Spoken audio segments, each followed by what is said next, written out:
Hello students, welcome to today's session. तो students, हमने topic जो स्टार्ट किया था वो था diversity in living organism. So let us revise that what we had discussed in the previous sessions. Okay, so सबसे पहले हमने देखा कि डाइवर्सिटी क्या होती है। Diversity is nothing but variation in the species which exist on the earth. फिर उसके बाद हमने देखा कि क्लासिफिकेशन का नीड क्यों होता है, क्यों ऑर्गेनिजम्स को क्लासीफाई करते हैं। तो हम क्लासीफाई इसलिए करते हैं क्योंकि हम सभी ऑर्गेनिज्म को सिस्टमेटिकली एंड मैक्सिमम ऑर्गेनिज्म को हम स्टडी कर पाए। सो ये था नीड फॉर क्लासिफिकेशन। थर्डली फिर हमने देखा कि इवोल्यूशन क्यों नेसेसरी है, ऑर्गेनिज्म इवॉल्व क्यों होता है। तो हमने ये देखा कि जैसे क्लाइमेटिक कंडीशंस चेंज होता है, सराउंडिंग एनवायरनमेंट चेंज होता है, तो उसको अडेप्ट करने के लिए, पावर ऑफ एडेप्टिलिटी आने के लिए ऑर्गेनिज्म होता है, उनको इवॉल्व होना पड़ता है। ओके, फिर नेक्स्ट हमने देखा कि क्लासिफिकेशन किस तरह से किया गया है बायोलॉजिस्ट ने। तो हमने देखा कि क्लासिफिकेशन बेसिकली विटेकर्स 5 किंगडम पे किया गया है, जिसमें विटेकर ने 5 मेन किंगडम के अंडर सभी मेंबर्स को प्रेजेंट किया। सो जो 5 मेन किंगडम हमने देखा था वो था kingdom Monera, kingdom Protista, kingdom Fungi, kingdom Plantae and kingdom Animalia. So उसके बाद हमने स्टडी किया था कि यूकैरियोटिक सेल क्या है, प्रोकैरियोटिक सेल क्या है। उसके बाद मोड्स ऑफ न्यूट्रिशन, ये बेसिक स्टडी किया था, जिसमें ऑटोट्रॉपिक, हेटरोट्रॉपिक। सो हमने देखा था कि ऑटोट्रॉपिक जो होते हैं वो खुद का खाना खुद बना पाते हैं सनलाइट की हेल्प से, और हेटरोट्रॉपिक जो होते हैं वो दूसरे ऑर्गेनिज्म पे डिपेंड करते हैं, for example man, human as well as animals. Okay, तो ये सब थे बेसिस ऑफ क्लासिफिकेशन। फिर हमने डीपली स्टडी किया था किंगडम मोनेरा को। सो हमने देखा था मोनेरा बहुत प्रिमिटिव टाइप के ऑर्गेनिज्म है जो बहुत साल पहले एग्जिस्ट करते थे, जिनके पास प्रोकैरियोटिक सेल्स होते थे और यूनिसेल्युलर होते थे मोस्टली, एंड उनका जो न्यूक्लियस होता था वो वेल डिफाइंड या डेवलप नहीं होता था। सो बहुत प्रीवियस या फिर प्रिमिटिव ऑर्गेनिज्म थे जो आगे जाके इवॉल्व होके नए ऑर्गेनिज्म फॉर्म होना चालू हो गए। फिर ये सब था किंगडम मोनेरा। किंगडम प्रोटिस्टा भी सेम थे, मल्टीसेल्युलर और यूनिसेल्युलर। एंड उसके बाद फिर हमने जो देखा वो था किंगडम प्लांटे, किंगडम एनिमेलिया और सो किंगडम फंगाई। तो फंगाई हमने देखा था जो हेटेरोटॉपिक मोड ऑफ न्यूट्रिशन फॉलो करते थे, जो बेसिकली मोल्ड्स या फिर ब्रेड्स पे ग्रो होते थे। मतलब वो सैप्रोफाइट से हमने एक टर्म स्टडी की थी जिससे हमें ये समझ में है कि जो डेड और डिकम्पोज मैटर पे फीड होते हैं वो सैप्रोफाइट्स होते हैं। फिर हमने एक सिम्बायोटिक एसोसिएशन देखा था जिसको ये बोलते हैं लाइकेन। सो लाइकेन क्या है? सिम्बायोटिक एसोसिएशन है बिटवीन अलगे एंड फंगाई, जिसमें अलगे फंगाई को रेडीमेड फूड प्रोवाइड करता है एंड फंगाई इनफैक्ट उस अलगे को शेल्टर प्रोवाइड करता है। Okay, so now we will discuss briefly about classification of plants, that is kingdom Plantae. So अभी हमने देखा था कि जो किंगडम प्लांटे है वो डिवाइडेड है 5 फाइलम्स में। तो फाइलम क्या है? Thallophyta, bryophyta, pteridophyta, angiosperms, gymnosperms. So let us start with the first phylum, that is Thallophyta. So Thallophyta. In this group, the plants do not have well differentiated body parts. So ये थोड़ा primitive type of group है जिसमें जो plants के body parts है वो differentiable नहीं होते, properly visible नहीं होते, undeveloped होते हैं. These plants are called as algae. So algae जैसे मैंने आपको बोला था कि जो रेनी सीजन में ग्रीनिश कलर के जो स्मॉल प्लांट्स जो होते हैं मॉइस्ट जगह पे, जहाँ पर मॉइस्चर ज़्यादा होता है, तो आपने देखा होगा कि बहुत से टाइम रेनी सीजन्स में कहीं जहाँ पर ज़्यादा अमाउंट में सनलाइट मिल रही है और जो प्लेस मॉइस्ट है वहाँ पर ग्रीन कलर के ये जो ट्रीज़ या फिर प्लांट्स ग्रो होते हैं उनको क्या बोलते हैं? अलगे। सो बेसिकली आपने इसमें भी देखा होगा कि अंडर वाटर एक्वेटिक वर्ल्ड में भी ये बहुत ज़्यादा अमाउंट में पाए जाते हैं। So they are most aquatic. So stones पे या फिर कोई भी अंडर वाटर जो भी थिंग्स होते हैं उस पर वो ग्रो होते हैं। And examples of Thallophyta are Spirogyra, Ulothrix, Cladophora and Chara. So you can observe this microscopic view of all this 4 members. So Spirogyra see, then Ulothrix, then Cladophora and Chara. So आप देख सकते हो कि सभी का structure first 3 जो organism है उसका स्ट्रक्चर एक सिमिलर है। चारा is like a grass type Plantae और यू कैन से अलगे। ओके, एंड इस सब चारों चीज़ों में एक सिमिलरिटी है कि all the 4 members are green in colour. So as I had told you that if the organism is green in color, that is it contains a compound or a pigment called as chlorophyll, and that chlorophyll is used to produce their own food with the help of sunlight with the process called as photosynthesis. So ये एक similarity है कि ये जो प्लांटें होते हैं वो बहुत ज़्यादा फोटोसिंथेटिक होते हैं, ऑटोट्रॉप्स होते हैं, that is they can prepare their own food. So this was all about Thallophyta. Next comes bryophyta. In this group, the plant body is differentiated into stem and leaf-like structures, but there are no specialized structure for the conduction of water and other substances from one part of the plant body to the other part. These plants are called amphibians of the plant kingdom. Examples are moss, Machantia, Riccia. So Bryophyta ये क्या होते हैं, ये भी एक second member type है जो well differentiated रहते हैं, मतलब कि उनके जो भी स्पेसिफिक बॉडी पार्ट्स है वो क्लियरली ऑब्जर्वेबल होते हैं. For example stem, leaf, so these are visible clearly. Okay, so this is one advance form of rather than the phylum thallophyta. So thallophyta में डिफ्रेंशिएटेड नहीं थे ज़्यादा, बट ब्रायोफाइटा में थोड़े अच्छे से डिफ्रेंशिएट होते हैं उनके body parts. But they do not contain special structures for the conduction of water and other substances from one part of body to other part. So plant को जो nutrients लगते हैं, for example in the form of water as well as some elements or nutrients, तो वो transfer करने के लिए specific कोई ऐसा सिस्टम नहीं था जो प्लांट्स के each and every body part में जाके वो न्यूट्रिएंट डिलीवर कर पाए. सो ये इतने मॉडिफाइड नहीं थे, उनमें स्पेशलाइज स्ट्रक्चर्स नहीं थे. And these plants are called as amphibians of the plant kingdom. So amphibians, ये टर्म मैं आपको बताना चाहूँगा कि amphibians exactly वो ऑर्गेनिज्म होते हैं जो प्लांट जो लैंड पे भी सर्वाइव कर सकते हैं और अंडर वाटर भी सर्वाइव कर सकते हैं. So they are called as amphibian. So ये जो प्लांट्स है ब्रायोफाइटा के किंगडम में जो भी फाइलम, ब्रायोफाइटा के फाइलम में जो भी प्लांट बिलोंग करते हैं वो प्लांट किंगडम के एम्फीबियंस बुलाए जाते हैं, क्योंकि ये जो प्लांट्स है वो अंडर वाटर भी सर्वाइव करते हैं एंड ओवर द लैंड भी पाए जाते हैं.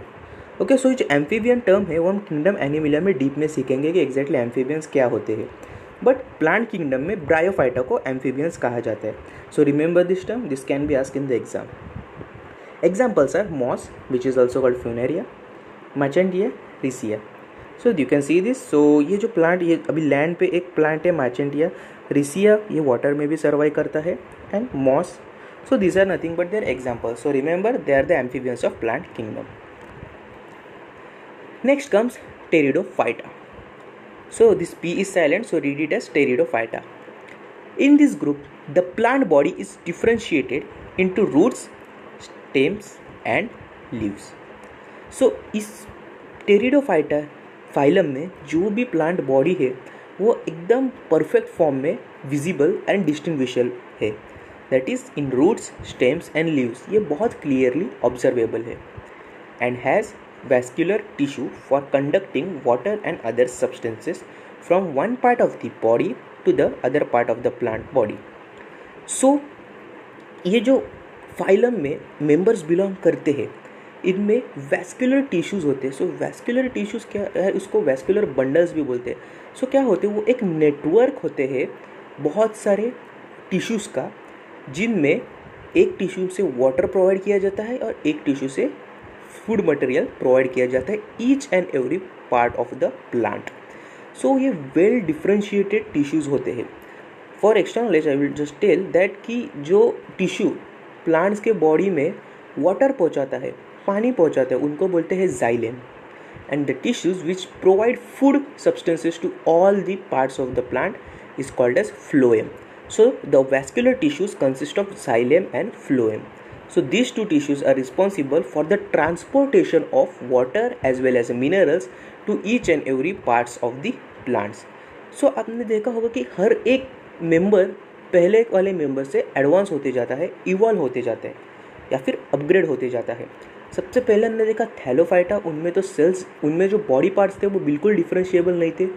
सेकेंड, उसके बाद हमने जो देखा ब्रायोफाइटा में हाँ थोड़े विजिबल थे, थोड़े प्लांट्स, पार्ट्स ऑफ प्लांट्स थोड़े डिस्टिंग्विशेबल थे और उनमें वैस्कुलर टिश्यूज़ नहीं थे.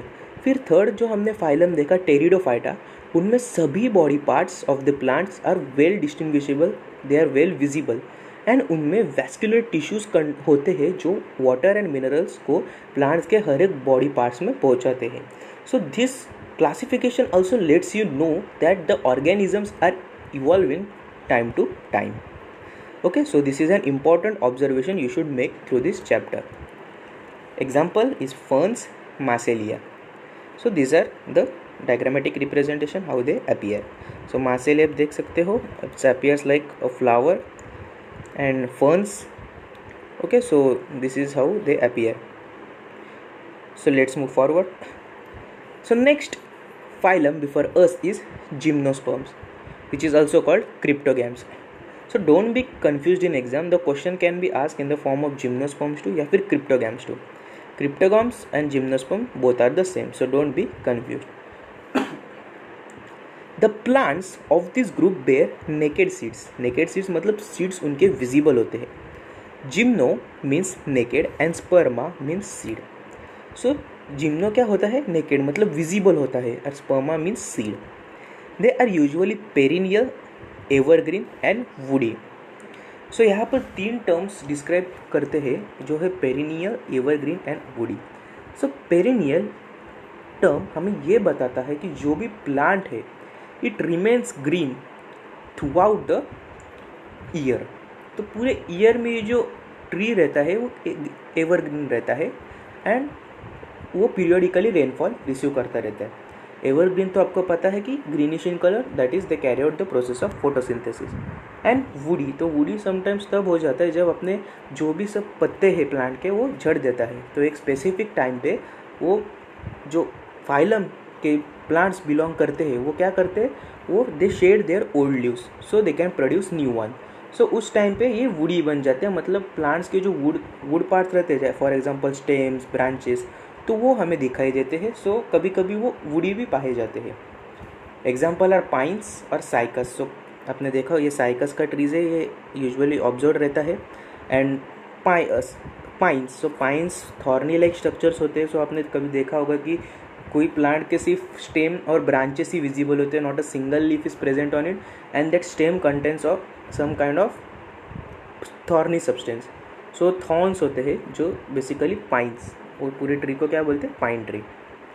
सो okay, so this was all about gymnosperm और cryptogams. So the notable point is that they are usually perennial, evergreen and woody.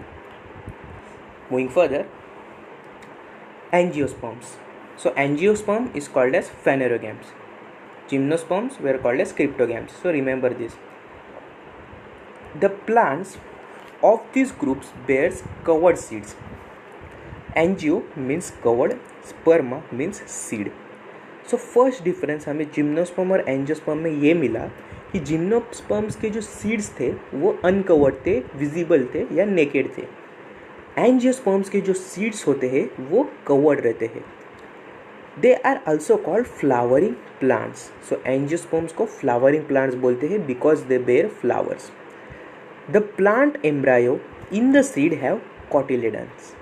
So जो सीड होता है वो cotyledons में डिवाइड होता है. तो प्लांट एम्ब्रायो क्या होता है? एक मैच्योर स्ट्रक्चर रहता है जो फर्टिलाइजेशन के बाद फॉर्म होता है. सो उनमें cotyledons रहते हैं. Okay, angiosperms are divided into 2 groups on the basis of number of cotyledons. तो जो cotyledons जैसे विजिबल होते हैं उसके हिसाब से एंजियोस्पर्म्स को 2 ग्रुप में डिवाइड किया गया है. Plants with seed having single cotyledon are called monocots. Mono मतलब सिंगल, कॉट्स मीन्स cotyledon. जिन प्लांट्स में एक सिंगल cotyledon विजिबल होता है उनको बोलते हैं monocot. Example rice, wheat, maize etcetera. Also green gram, peas, tamarind. So ये सब एग्जाम्पल है जिनमें एक सिंगल cotyledon विजिबल होता है. Plants with seeds having 2 cotyledons are called as dicots. So 2 cotyledons जिनमें प्रेजेंट होते हैं उन्हें क्या बोला जाता है? Dicots. Example green gram, peas and tamarind. Okay, so sorry this line is printed again. So this belongs to the dicot kingdom और sorry dicot phylum. So अब एक देख सकते हो ये इमेजेस में रिप्रेजेंट किया कि ये सिंगल cotyledon है जो विजिबल होता है. ये देखिए एक सिंगल cotyledon है, बट जब और ये जो आपको दिखाई दे रहा है ये बोथ टू कॉटिलेडन है। सो आप पीए का जब प्लांट देखोगे, so pea in that is we called it as मटार। सो अब उसका जो अगर प्लांट देखोगे तो उनमें से 2 कॉटिलेडन विजिबल होंगे। तो वो जो कॉटिलेडन है उनको क्या बोलते हैं, डाइकॉटिलेडन, क्योंकि वो 2 कॉटिलेडन में डिवाइड होते हैं। या फिर अभी कभी राइस और वीट के अगर आप ये देखोगे ग्रास या फिर प्लांट, तो उनमें सिर्फ एक ही कॉटिलेडन आपको ऐसा दिखाई देगा, तो वो सिंगल कॉटिलेडन होते हैं। तो एंजियोस्पर्म या फेनेरोगैम्स में जो इंपॉर्टेंट पॉइंट्स ये है कि angiosperms have a closed seed, they are flowering plants, okay, then the angiosperms are divided into further 2 groups on the basis of presence of number of cotyledons. So the plants which contains single cotyledon is called monocots, plants which contains 2 cotyledons are called as dicot. So maximum 2 ही रहते हैं cotyledon, not more than that. Okay, so dicot is the last. Next is kingdom protista. Okay, so अभी हमने kingdom Plantae के बारे में study किया। तो उनमें जैसे बोला था कि जो किंगडम प्लांटे हैं उनके क्लासिफिकेशन में 5 फाइलम्स आते हैं, 5 फाइलम्स आते हैं। सो फर्स्ट फाइलम है थैलोफाइटा जो सबसे प्रीमिटिव था। सेकेंड था ब्रायोफाइटा। सो ब्रायोफाइटा थैलोफाइटा से थोड़ा अपग्रेडेड था या फिर एडवांस था, क्योंकि उनमें स्पेशल स्ट्रक्चर्स नहीं थे, बट उनके जो सेल्स जो थे या फिर पार्ट्स ऑफ द प्लांट्स थे वो वेल विजिबल थे। ओके, उसके बाद जो आया वो टेरिडोफाइटा, वो थोड़ा एडवांस था बोथ थैलोफाइटा और ब्रायोफाइटा से, क्योंकि उनमें वैस्कुलर बंडल से टिश्यूज़ होते थे, मतलब स्पेसिफिक कुछ स्ट्रक्चर्स थे, टिश्यू स्ट्रक्चर्स थे जो वाटर और मिनरल्स को बिना एक दूसरे में मिक्स हुए प्लांट्स के बॉडी पार्ट्स को एज पर द नीड पहुँचाते थे। तो फोर्थ हमने जो देखा था तो जिम्नोस्पर्म्स था, जिसको क्रिप्टोगैम्स भी बोलते हैं। सो जिम्नोस्पर्म्स ऐसे प्लांट होते हैं जो सीड बियर करते हैं, और जो सीड होते हैं वो नेकेड होते हैं, फिर विजिबल सीड होते हैं जो दिखते हैं।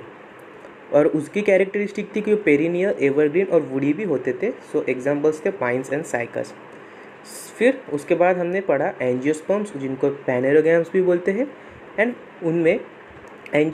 उनमें जो सीड रहते हैं वो विजिबल नहीं थे, वो कवर्ड होते थे। ओके, सो फिर उसमें हमने देखा कि वो अलग 2 ग्रुप्स में डिवाइड थे on the basis of presence of cotyledons. So जिनमें कॉटिलेडन्स होते थे वो थे मोनोकॉट्स, जिनमें एक कॉटिलेडन था, they are called as monocot. जिनमें 2 कॉटिलेडन होते थे उनको क्या बोलते थे, dicot. Okay, so remember the 5 phylum which are those, thallophyta, bryophyta, pteridophyta, gymnosperms, angiosperms. So done. Now we had been completing the kingdom Plantae. Next we will arrive to kingdom Protista. So now Protista is kingdom. Okay, it's not a phylum, it's kingdom. सबसे dominant kingdom Protista. They are eukaryotic, unicellular, mostly aquatic. Some have cilia or flagella which help them in moving, and mode of nutrition may be autotrophic or heterotrophic. So characteristics ध्यान में रखिए कि जो protista है वो सबसे पहले eukaryotic होते हैं।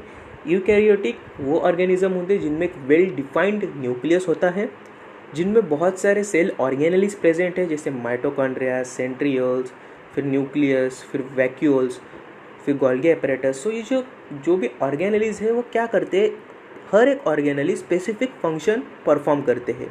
सो उसके वजह से सेल में जो भी टास्क रहते हैं, जो भी फंक्शन वो करता है, वो सब बहुत अच्छे से और स्पेसिफिकली प्रोवाइड या फिर परफॉर्म किए जाते हैं। सेकेंड, यूनिसेल्युलर होते हैं और मोस्टली एक्वेटिक होते हैं। So remember they are only unicellular protista, they are not multicellular, and they are mostly aquatic. Aquatic मतलब पानी के अंदर पाए जाते हैं। सम हैव सीलिया और flagella which help them in moving. So cilia और जो फ्लैजेला है वो क्या है, वो एक लोकोमोटरी ऑर्गन है किनके, ये प्रोटिस्टा के। जैसे ह्यूमंस में लेग्स है जिनके वजह से हम एक जगह से दूसरे जगह में जा सकते हैं, एनिमल्स में भी सेम। सो प्रोटिस्टा के लिए जो लोकोमोटरी ऑर्गन होते हैं वो क्या होते हैं, सीलिया और flagella. So locomotory organ are helping for the movement from one place to another place. So mode of the nutrition may be autotrophic और हेटरोट्रॉपिक। सो डिपेंड करता है कि बहुत सारे प्रोटिस्टा ऑटोट्रॉपिक होते हैं जो ग्रीन इन कलर ऑब्जर्व होते हैं, और बहुत सारे हेटरोट्रॉपिक होते हैं। So it depends. So diagram में देख सकते हो एग्जांपल्स में algae, diatoms एंड प्रोटोजोआंस। तो उसमें algae और diatoms ये ऑटोट्रॉपिक है because they are appearing green in colour. So हम ये अंदाज लगा सकते हैं कि उनमें क्लोरोफिल प्रोड्यूस्ड है, प्रेजेंट है, और क्लोरोफिल के बेसिस पे वो फोटोसिंथेसिस प्रोवाइड करके अपना खाना खुद बना सकते हैं। whereas protozoa which is appearing to be transparent, so it is a heterotrophic. So this was all about protista. So protista was a small kingdom and उसमें बहुत सारे primitive types के या फिर बहुत previous या ancestor organisms belong करते हैं। Okay, so now we will study kingdom fungi. So एक just a minute, हमने ओके सो फंगाई, वो जो नेक्स्ट किंगडम आता है, fungi are mainly eukaryotic, unicellular and multicellular. Okay so fungi जो होता है यूकैरियोटिक मतलब well defined nucleus, unicellular as well as multicellular होता है। So they do not contain any chlorophyll and prepare their own food and they are called as saprophytes because they feed on decaying organic matter. Okay and some of them live with association in algae, they are called as lichens. Okay, so these are the important points. I had just again took up this slide so make you revise about the kingdom fungi. So ये मैंने पहले session में भी discuss किया था, just I had put up here to make one revision. Okay, so इसमें जो points याद रखने में है वो कौन से है कि यूकैरियोटिक, यूनिसेल्युलर, मल्टीसेल्युलर है, उनमें क्लोरोफिल नहीं होता या फिर वो ग्रीन इन कलर नहीं होते, सो वो हेट्रोट्रॉप्स होते हैं, वो दूसरे ऑर्गेनिज्म पे डिपेंड करते हैं खुद के खाने के लिए। ओके एंड नेक्स्ट वो डिकेइंग ऑर्गेनिक मैटर, जैसे मैंने ब्रेड का एग्जांपल दिया था, अगर आप ब्रेड एक रात बाहर रखोगे और मॉर्निंग में देखोगे तो ब्रेड पे कुछ फंगस लाइक स्ट्रक्चर अकोमोडेट हो जाते हैं, तो वो क्या होते हैं, सैप्रोफाइट्स होते हैं जो डेड और डिकेड मैटर पे फीड अप करते हैं। या फिर आपने कभी भी देखा होगा कि कोई भी ऑर्गेनिज्म अगर मतलब फॉर एग्जांपल एनी एनिमल या फिर बर्ड अगर डेड होके लाई डाउन करता है ज़मीन पे, तब उनमें बहुत सारे फंगस लग जाते हैं, तो वो भी एक एग्जांपल है जो डेड ऑर्गेनिज्म है, जो डिकेड ऑर्गेनिज्म है, उन पे सर्वाइव करते हैं, उनसे न्यूट्रिएंट लेते हैं। ओके एक और बताया था कि एक एसोसिएशन होता है algae और फंगाई में जिनको लाइकन्स बोलते हैं। algae खाना प्रोवाइड करते हैं, फूड प्रोवाइड करते हैं, fungus in turn provides them shelter. Examples are yeast, aspergillus, penicillium, agaricus, lichens. Okay, so ये slide हमने डिस्कस किया था। So I had brought a flow chart here so that it will make you memorize and analyze that what exactly and how you should remember about the classification of plants. So सबसे पहले plants को अगर आप classify करने जाओगे तो दो category सबको मिलते हैं कि which have differentiated body parts, which do not have differentiated body parts. तो हमने देखा था सबसे प्रिमिटिव था थैलोफाइटा जिनके बॉडी पार्ट्स विजिबल या फिर डिफरेंशिएटेड नहीं थे, तो पहली कैटेगरी इसमें जाता है थैलोफाइटा। फिर नेक्स्ट जिनमें डिफरेंशिएटेड बॉडी पार्ट्स रहते हैं उनमें हम अलग बेसिस लेते हैं, जो जिनमें वैस्कुलर बंडल होते हैं, जिनमें वैस्कुलर बंडल नहीं होते। Okay sorry, this is without vascular bundle and this is with vascular bundle. So bryophyta हमने पढ़ा था अभी कि उनमें वैस्कुलर बंडल प्रेजेंट नहीं होते। ओके सो और जिनमें वैस्कुलर टिश्यूज़ या फिर बंडल्स प्रेजेंट होते हैं वो कौन से आते हैं, cryptogams, that is nothing but gymnosperms called as pteridophyta जिनमें इंक्लूडेड होते हैं, एंड दूसरा आता है angiosperms called as phanerogams. Okay so this further is divided into bear naked seeds and bear covered seed. तो जिम्नोस्पर्म्स और एंजियोस्पर्म जो जिनके सीड्स नेकेड होते हैं उनको जिम्नोस्पर्म बोलते हैं, जिनके सीड्स विजिबल होते हैं उनको एंजियोस्पर्म बोलते हैं। सो हमने देखा था जिम्नोस्पर्म्स को क्रिप्टोगैम बोलते हैं एंड एंजियोस्पर्म्स को फेनेरोगैम बोलते हैं। ओके फिर एंजियोस्पर्म को अगर दो टाइप्स में डिवाइड किया है, जिनमें एक कॉटिलेडन होता है उनको मोनोकॉट्स, जिनमें दो कॉटिलेडन होते हैं उनमें dicots. So remember this whole flow chart, it will help you to at least remember that which kingdom and which phylum and what on the basis you are classifying the organism. So this is an important flow chart, so remember it when going to exam, just have a look through it so that concept will be present in your mind, just you should not be confused that about which kingdom are you exactly discussing or elaborating. So okay, so I hope we are done with kingdom Plantae, kingdom Fungi, kingdom Protista, kingdom Monera. Okay, so let's begin with classification of Animalia, that is kingdom Animalia. So this is the largest kingdom found, and animals are divided into 10 groups, so they are having a largest divisions almost 10 groups. So remember one thing कि plants के respect में जब हम kingdoms को further categorise करते थे तब हम फाइलम में करते थे. एनिमल्स के रिस्पेक्ट में अगर हम किंगडम को क्लासीफाई करेंगे तो किस में करेंगे? क्लास में, सॉरी डिविजन्स में. सो एनिमल्स के टोटल 10 डिविजन्स है. Porifera, Coelenterata, Platyhelminthes, Nematoda, Annelida, Arthropoda, Mollusca, Echinodermata, Protochordata and Vertebrata. So ये 10 क्लासिफिकेशंस है एनिमल्स के डिविजन्स की. सबसे पहले आता है porifera, which is also known as sponges. Okay, porifera are aquatic non motile animals attach to some solid support. So porifera सबसे ज़्यादा एक्वेटिक होते हैं.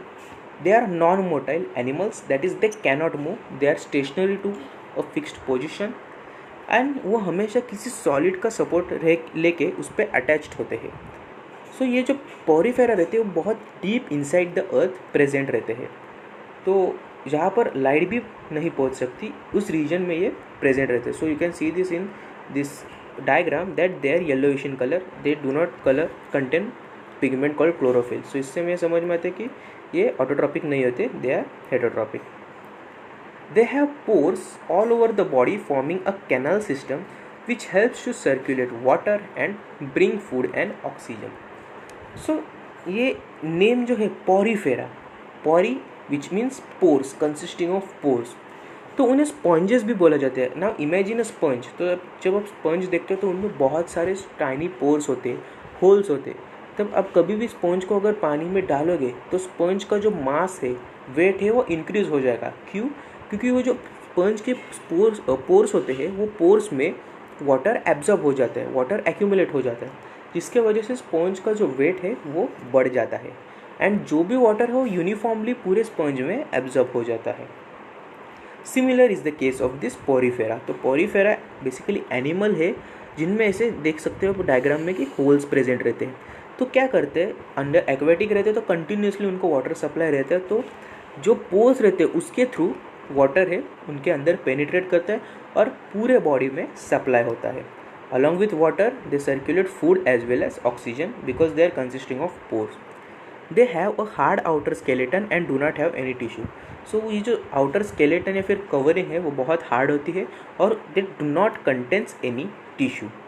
सो सच यूनिक ऑर्गेनिज्म पॉरीफेरा इज़ कि उनमें टिश्यूज़ नहीं होते, उनमें कुछ ऐसा वेल डिफाइंड सिस्टम नहीं होता, जस्ट एक आउटर हार्ड स्केलेटन रहता है एंड उसमें भी पोर्स होते हैं. So they are just living on the basis of the water, food and oxygen. So you can see their diagram. So ये बहुत प्रिमिटिव टाइप का ऑर्गेनिज्म है और ये ऑर्गेनिज्म ऐसे है जो टाइम के साथ एवॉल्व नहीं हो पाए, बट आज भी in today's era it is present under water. So आप डीप इनसाइड द अर्थ जाओगे जहाँ पर सनलाइट भी पहुँच नहीं सकती, वहाँ पर ये ऑर्गेनिजम्स प्रेजेंट रहते हैं. सो बहुत प्रिमिटिव टाइप के हैं और ये एनिमेलिया के सबसे फर्स्ट क्लासिफिकेशन है, सबसे basic classification. Porifera. Next Coelenterata. Coelenterata are aquatic animals. Okay, there is a cavity in the body which is called as coelom, hence they got the name called as Coelenterata. So coelom में body cavity होती है. So body cavity exactly क्या होता है? एक empty space रहता है. Body has 2 layers of cells, an outer layer and an inner layer. So 2 layer में डिवाइड होती है बॉडी, आउटर लेयर और इनर लेयर में. Some live in colonies that is corals and others are single. So कोई Coelenterata colonies में रहते हैं. Colonies मतलब क्या रहते हैं कि एक ग्रुप में रहते हैं, एक झुंड में रहते हैं, सभी एक जैसे दिखने वाले स्पीशीज दैट इज कोइलेंटेराटा कॉलोनीज में रहते हैं. तो उसका क्या फ़ायदा होता है कि किसी भी चेंजिंग एनवायरनमेंट या फिर कोई भी अटैक होता है तो वो अपने आप को प्रोटेक्ट कर पाते हैं. तो ये फ़ायदा होता है कॉलोनीज में रहने का. Also they are able to transfer the nutrition from one Coelenterata to other organism. Okay, और कोई सिंगल रहते हैं. Examples are corals, hydra, jellyfish, sea anemone and etcetera. So ये jellyfish you might be knowing it's a renowned organism. और jellyfish जो रहते हैं ने देखा होगा कि उनको मॉर्टल बोला जाता है या फिर वो ऐसे ऑर्गेनिज्म होते हैं जो बहुत कभी मरते नहीं, ऐसा बोला जाता है. So jellyfish has many unique features and they usually produce their own light. Okay, so hydra, तो हाइड्रा आपने रिप्रोडक्शन चैप्टर में पढ़ा होगा कि हाइड्रा कैसे रिप्रोड्यूस होता है बाय एन एक्सटर्नल ग्रोथ, और फिर वो टूट जाता है, फिर वो डिवाइड हो जाता है. So they all about hydra. फिर CANM. सो ये जो भी कोइलेंटेरेटा के फैमिली या फिर मेंबर्स में बिलोंग करता है वो सब बहुत ही डीप इनसाइड द अर्थ, जहाँ पर सनलाइट भी नहीं पहुँच सकती, वहाँ पर लोकेटेड होता है. सो आपने देखा कि पहले जो भी क्लासिफिकेशन या फिर जो भी डिविजन्स लिए थे किंगडम एनिमिलिया में, वो बहुत प्रिमिटिव टाइप के ऑर्गेनिज्म थे जिनमें कुछ भी वेल डिफाइंड नहीं था और जो ऑर्गेनिजम्स इवॉल्व नहीं हो पाए टाइम के साथ. सो उस बेसिस पे पहले दो जो डिविजन्स है उन्हें क्लासीफाई किया गया था. Okay, so this was all about the Coelenterata. So this is quite interesting group. So अगर आपने इंटरनेट पे भी सर्च किया तो आपको बहुत सारे यूनिक वीडियोज़ और उनकी यूनिक कैरेक्टरिस्टिक्स लर्न करने को मिलेगी. So okay, moving further. Third is Platyhelminthes. Platyhelminthes is also known as flatworms. So just remember कि ये flatworms या फिर Platyhelminthes are nothing but single name. So क्योंकि कैसे एग्जाम्स में क्वेश्चंस आपको डिफरेंट फॉर्म में आ सकते हैं, फॉर्म ऑफ फ्लैटवर्म्स. तो एग्जाम में don't be confuse that what are flatworms, in which divisions they belong. So they belong in Platyhelminthes. Okay, Platyhelminthes have flat body which is bilaterally symmetrical. So what is bilaterally symmetrical? The body which has both right and left half of the body similar. Example, अभी ये diagram देखिए liver fluke का. अगर मैं liver fluke को एक ऐसी जगह से, एक ऐसे एक्सिस से कट करूँ जहाँ से वो दो इक्वल पार्ट में डिवाइड हो जाए, दैट इज़ देखिए इस डायरेक्शन से मैंने अगर उसको कट किया तो इसका जो ये बॉडी पार्ट है और इसका जो ये बॉडी पार्ट है, तो क्या हो जाएगा, ये दो इक्वल डिविजन्स में स्प्लिट हो जाएंगे. तो उसी सिमेट्री को हम बोलते हैं बायलैटरली सिमेट्रिकल. बायलैटरली मतलब symmetrical from both the sides. They have 3 layers of cells and are called as triploblastic. Triploblastic क्यों? Because they have 3 layers of cell. So dense protection of cell. They do not have a true body cavity. So उनमें body cavity नहीं रहती. They may be free living और parasitic. So they can be free living too and parasitic too. Parasitic means the organism which uses the other organism for their nutrition and harms that organism. So these are called as parasitic organism. So वो parasitic रहते हैं मतलब किसी दूसरे organism पे nutrition के लिए depend करेंगे और जब वो न्यूट्रिशन लेंगे उस ऑर्गेनिज्म से तो उनको हार्म भी पहुँचाएंगे. So these are called as parasitic. Examples, Planaria. So planaria, ये फर्स्ट डायग्राम है, फ्री लिविंग है, they are not parasitic. Okay, next is liver fluke, tapeworm. So tapeworm जो होता है वो पैरासाइटिक रहता है.